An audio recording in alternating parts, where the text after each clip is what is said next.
작성 팁 요 3가지는 이렇게 안 하면 떨어집니다. 절대 이게 정답입니다가 아니라 요렇게 하면 합격 확률이 높아진다 정도로 생각을 해주시면 될 것 같아요.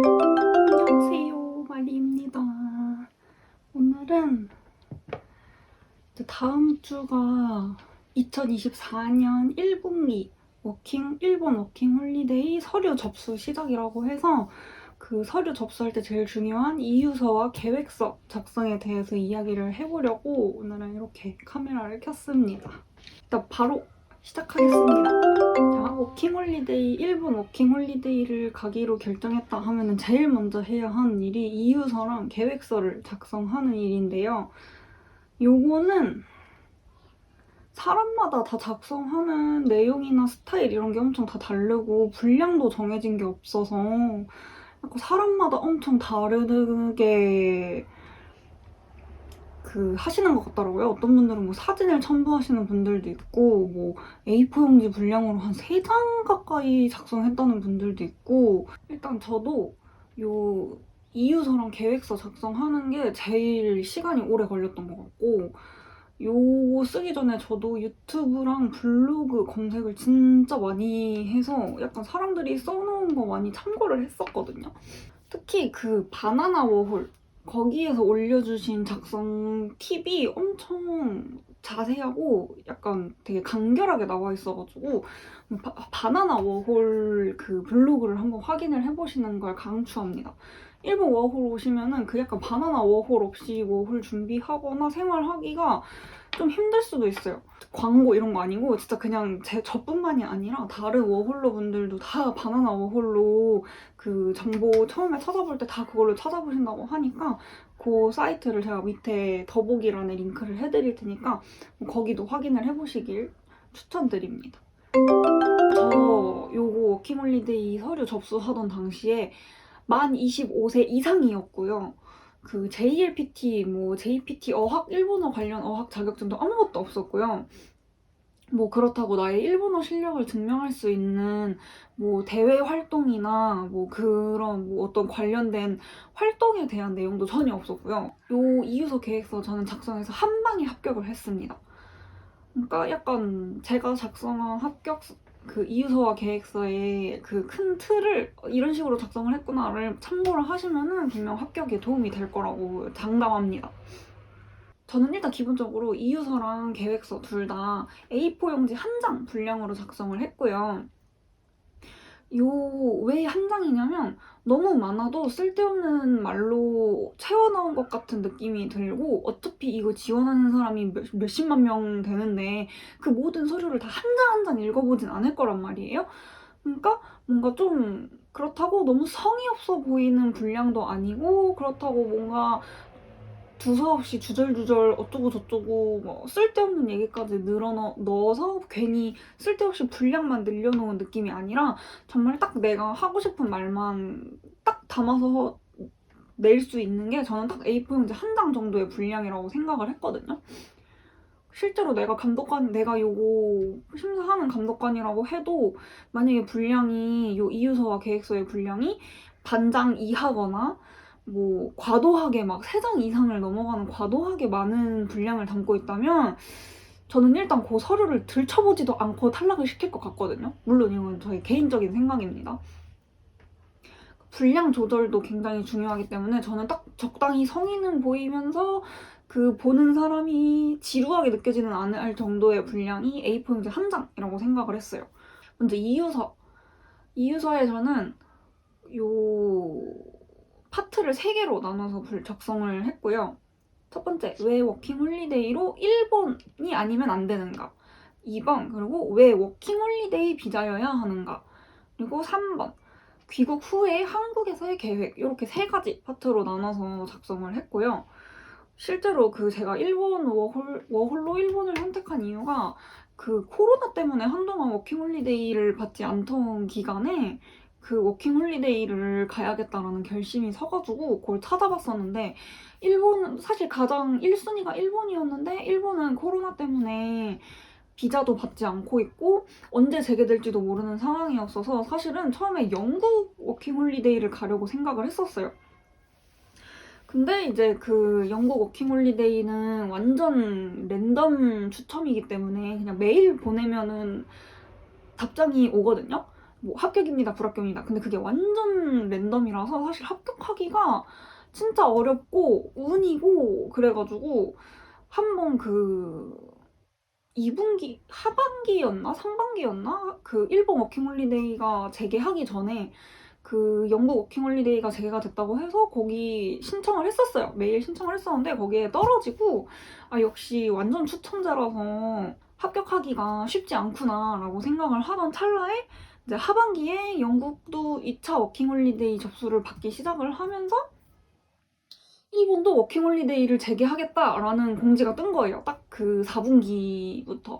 4분기 워킹홀리데이 접수부터 재개를 하겠습니다라고 공지가 떠서 그럼 나는 원래도 일본 가고 싶었는데 일본이 안 받아서 영국을 가고 싶었던 거니까 그러면 저는 일본이 워킹홀리데이 비자를 받는다라고 하면은 굳이 영국을 갈 필요가 없어진 거죠.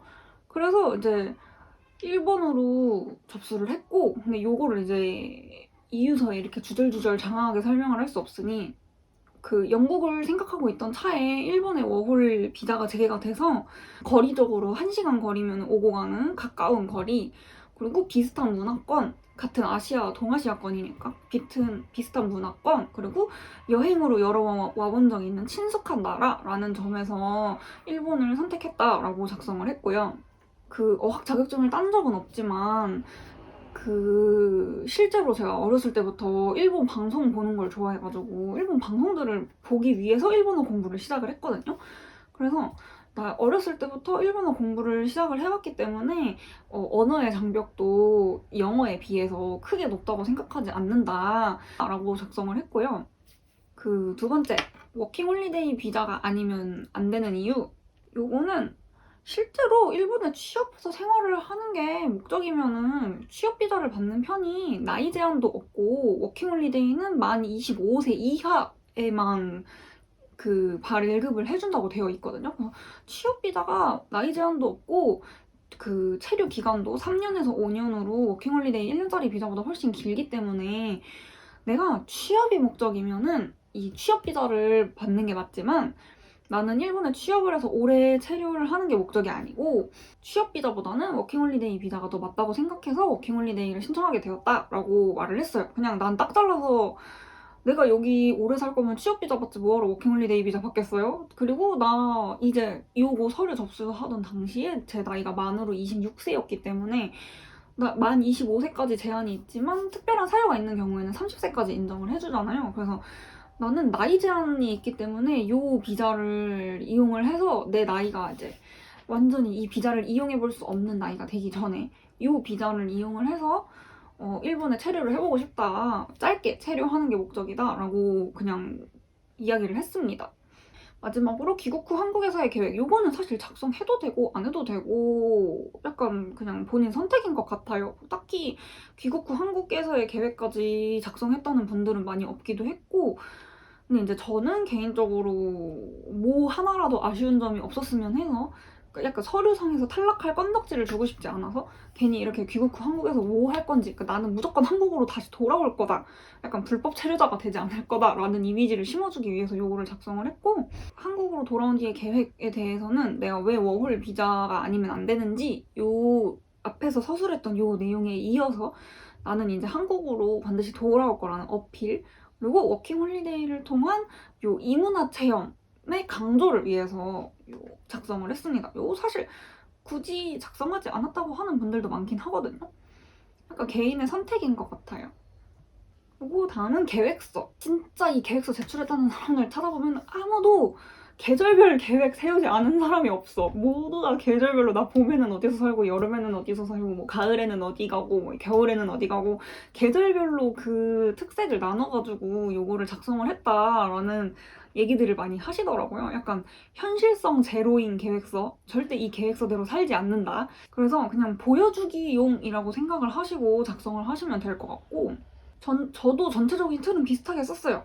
저는 일단 요 표 모양으로 만들어서 1년의 워킹홀리데이 기간 동안 어떤 활동을 하고 무엇을 얻을 것인가에 대한 연간 계획 그리고 각 계절별 무엇을 할 것인가 하는 계절별 계획, 그리고 요 계절이나 기간과 관계없이 나의 전공과 관련해서 반드시 일본에서 워킹홀리데이로 체류하는 기간 동안 반드시 일본에서 해보고 싶은 체험, 이렇게 3가지로 나눠서 표의 형태로 작성을 했고요. 이것도 앞에서 말씀드린 대로 A4 한 장 분량으로 작성을 했어요. 개인적으로 저는 이거 이유서보다 계획서 분량 조절이 더 힘들었는데 아마 표 형태로 작성한 이유도 있었고, 약간 이게 그냥 계획이라고 해서 덜렁 뭐 봄 벚꽃 구경 가기, 여름 뭐 바다 보러 가기, 가을 뭐 단풍 구경 가기 뭐 이런 식으로 적을 수 없잖아요. 왜 이 계절에 이 계획을 실행하지 않으면 안 되는지에 대한 이유도 같이 첨부를 했기 때문에 요 약간 말을 줄이는 게 되게 힘들었어요. 뭐 쓰다 보면 구구절절 엄청 길어지고, 이것도 일본어로 작성하다 보면은 단어나 어휘가 많이 달라지니까 분량이 내가 생각했던 것보다 길어져서 넘쳐나고 막 약간 이래가지고 생각보다 퇴고할 때 넘치는 분량들을 쳐내는 게 굉장히 힘들었어서 개인적으로 이 표 형태로 작성하는 걸 그다지 추천드리진 않습니다. 물론 보기에는 이게 굉장히 간결하고 깔끔하고 좋거든요. 그래서 저는 뭐 대체적으로 요 계획서에는 뭐 연간 계획에는 다양한 공연 관람을 통해서 그 일본에서 가지고 있는 공연 문화나 요런 관람 매너 뭐 요런 거에 대해서도 공부를 해보고 싶다라고 작성을 했고요.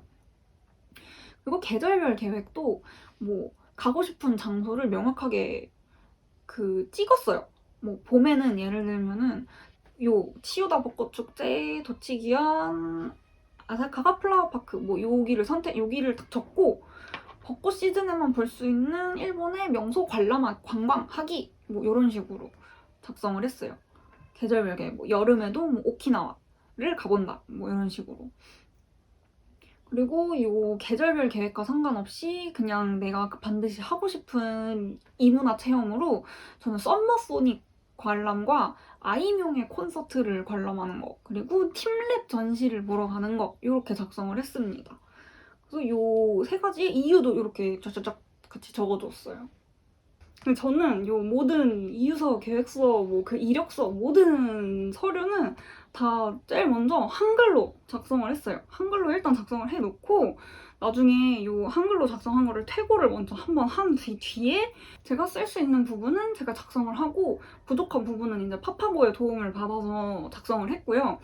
근데 요때 중요한 게 파파고로 번역한 내용을 그대로 제출하는 게 아니라 이 파파고로 번역한 내용을 다시 한번 보면서 이거를 퇴고를 한 번 더 해줘야 돼요. 왜냐면 만약에 이제 일본어 중에서도 너무 어려운 단어나 어휘가 사용된 부분은 제가 평소에 사용하는 수준의 뭐 단어나 어휘로 변경을 했고, 반복적으로 나오는 같은 단어도 의미는 같지만 단어가 다른 경우가 있잖아요. 그럴 경우에는 그냥 무조건 다 하나의 단어로, 같은 단어로 다 통일을 시켰어요. 그리고 뭔가 한국어가 아니라 일본어로 변경되는 과정에 요 문장의 길이가 너무 길어지거나 아니면 너무 짧아지거나 이렇게 번역이 되는 경우에는 그 순서라던가 문장 구조를 조금씩 바꾸기도 했고요. 이때 제일 중요한 거, 틀린 단어나 틀린 표현이 있어도 이거를 너무 진짜 번역기에 돌린 것처럼 완벽하게 제출할 필요가 없다고 저는 생각을 하거든요. 그래서 너무 번역기에 의존하지 마시고 조금 틀리거나 뭐 잘못 쓴 부분이 있어도 이게 내 실력이다 라고 생각을 하시고 그냥 제출을 하셔야 돼요. 왜냐면 특히 저 같은 경우에는 일본어 어학 관련된 자격증도 없고 뭐 어학연수를 다녀온 뭐 이력도 없고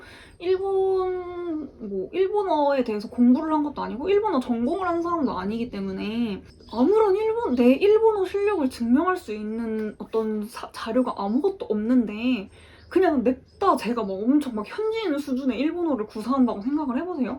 서류 작성을 할 때 그러면 실제로 내가 가지고 있는 증명할 수 있는 일본어 실력과 서류에서 보여주는 나의 일본어 실력의 차이가 크면 클수록 전화 인터뷰가 올 확률이 커집니다.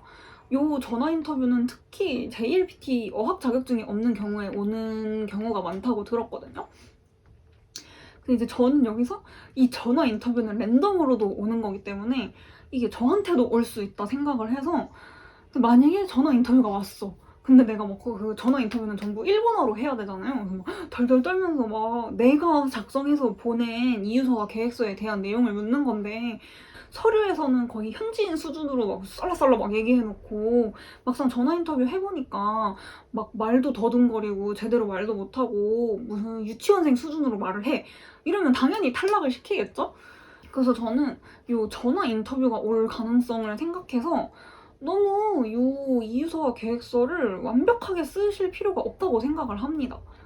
뭐 전화 인터뷰가 사실 그렇게 자주 오는 건 아닌 것 같긴 하거든요. 약간 종종 어쩌다 한 번씩 오는 것 같긴 한데 요거는 그래도 혹시 모르니까 준비를 미리 해두시기를 추천드립니다. 물론 저는 전화 인터뷰가 오지 않았습니다.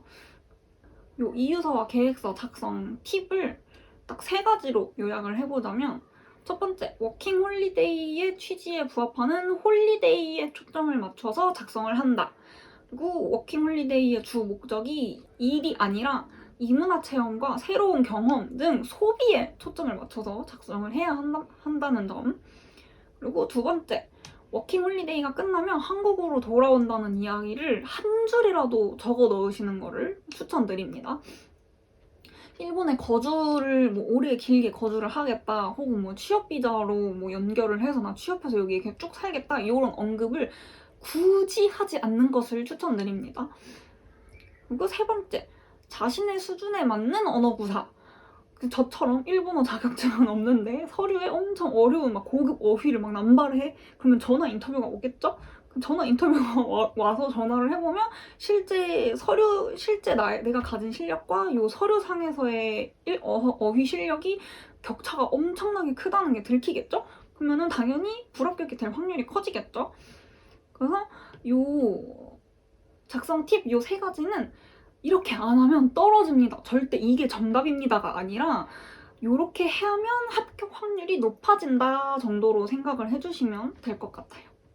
제가 작성한 이유서와 계획서 내용 전체를 공개하는 거는 딱히 상관이 없는데 원본 파일을 올려드리긴 조금 그래서 제가 이거 이미지 파일로 볼 수 있게 블로그에도 업로드한 적이 있거든요. 그래서 블로그 링크를 넣어드릴 테니까 이 더보기란 확인을 부탁드립니다.